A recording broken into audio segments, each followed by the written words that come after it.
Yeah. And that's one example on one end of the spectrum where some people might argue that there is a chance that someone is less likely, for example, to learn a language because we can all speak to each other in real time in different languages. I think nobody would really argue that therefore we shouldn't have that kind of universal translator, right? Also, like, a lot there's of one end people of the still spectrum learn that's Latin and Greek. Right, exactly. So. And so I think that end of the spectrum is something like technologies that really measurably unlock our humanity because they remove a struggle between people. And then on the other end of the spectrum, there are a lot of educational things, for example, where the struggle is kind of the point, right? Like it's like building a muscle. Like I can think of so many times in my life where like the reason why I was doing something was not the output. It was the fact that I was trying so hard to do it.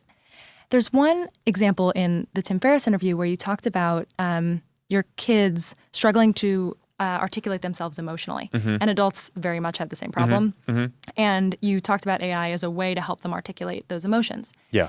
And I thought about all of the many times in my life where I have struggled to articulate my emotions and how I really could have used some help in those moments. And I also found myself thinking about the times when that was really building a muscle, where like the act of struggling to communicate with someone and understand what they wanted from me was important to my development.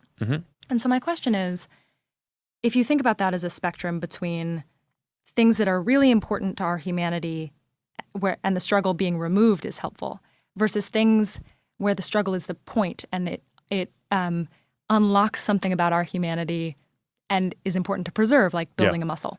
How do you draw the line between those things, and how do we ensure that the muscles that we're building for this future are stronger and not weaker?